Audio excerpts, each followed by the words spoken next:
Présenter un travail qui porte sur les contraintes liées à l'utilisation des respirateurs par les infirmiers en anesthésie et réanimation, cas du centre hospitalier régional Sousse-Massin. Comme vous le saviez, la sécurité du patient est un principe fondamental qui relève de nos attributions et que nous devons garantir en tant qu'infirmiers anesthésistes. Que le risque de survenue des accidents et ou des incidents est souvent présent au cours de l'anesthésie générale et peut être le résultat soit d'une défaillance technique du matériel ou bien d'une erreur de jugement à un défaut de la vigilance. Là, au cours de l'anesthésie générale, le patient ne peut plus assurer ses fonctions vitales, d'où la nécessité d'utiliser un respirateur pour prendre en charge la fonction respiratoire des patients. L'utilisation de ce dernier nécessite une vérification préalable de son bon fonctionnement à l'aide d'outils d'une checklist et d'un réglage de paramètres. Et s'il y a un non-respect de cette utilisation, il y a toujours le risque de survenue des accidents ou bien des incidents, ce qui met en jeu le pronostic vital des patients.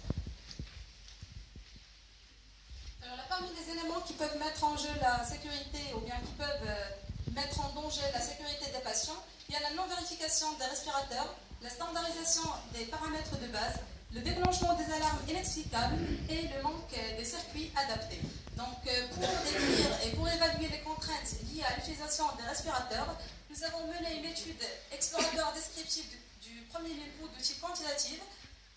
Au niveau du bloc opératoire central, bloc des urgences, bloc de maternité, bloc d'ophtalmologie du centre hospitalier régional Sousse-Massin, auprès de 20 infirmiers anesthésistes et 4 infirmiers chefs, par le biais d'un questionnaire et d'une grille d'entretien.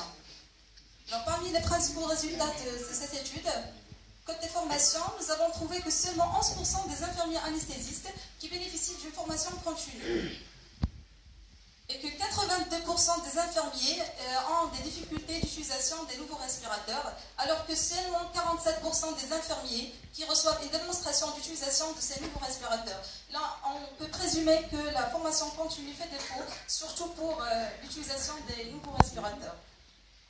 Passons maintenant au côté pratique. Là, les incidents liés à l'utilisation des respirateurs peuvent être diminués grâce à l'utilisation des respirateurs qui sont plus sophistiqués.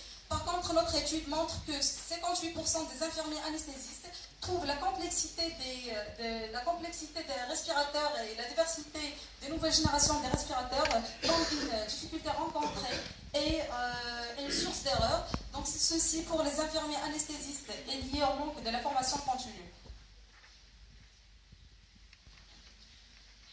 Alors, notre étude déclare que 78% des infirmiers vérifient leur respirateur uniquement au début de la journée opératoire, alors que cette vérification doit être faite au début de chaque anesthésie, c'est-à-dire avant chaque utilisation.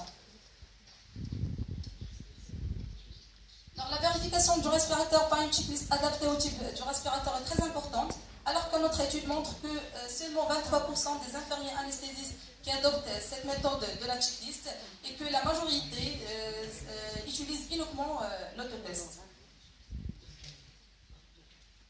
Le déclenchement des alarmes non justifiées est considéré parmi les difficultés les plus rencontrées lors d'utilisation des respirateurs d'anesthésie, ce qui peut causer plusieurs incidents et accidents au cours de l'anesthésie. L'inhibition des alarmes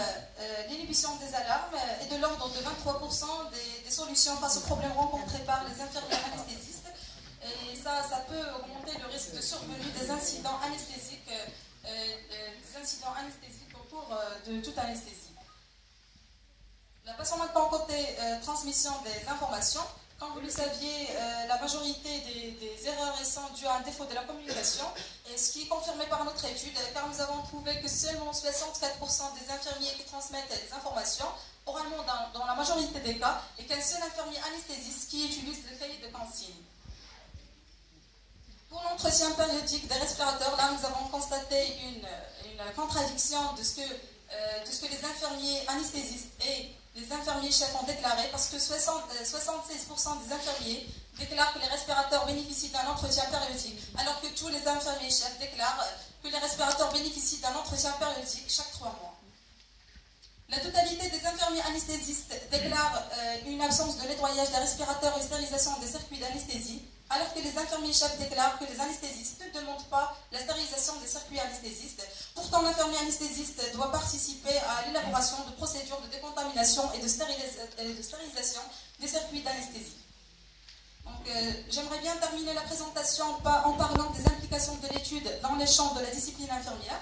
Côté formation, il faut assurer une formation continue de qualité en organisant des séances de démonstration pratique et des journées scientifiques d'actualisation. Côté formation, il y a l'entretien à la stérilisation, tout en adaptant la checklist et utiliser des circuits stérilisables adaptables et utiliser des respirateurs de secours. Côté gestion, gérer les risques liés à l'utilisation des respirateurs. Et pour la recherche, cette étude peut être utilisée pour entamer d'autres études de deuxième et de troisième niveau. Je suis arrivée à la fin de ma présentation et je tiens à vous remercier pour votre attention. Merci, mademoiselle Tissa.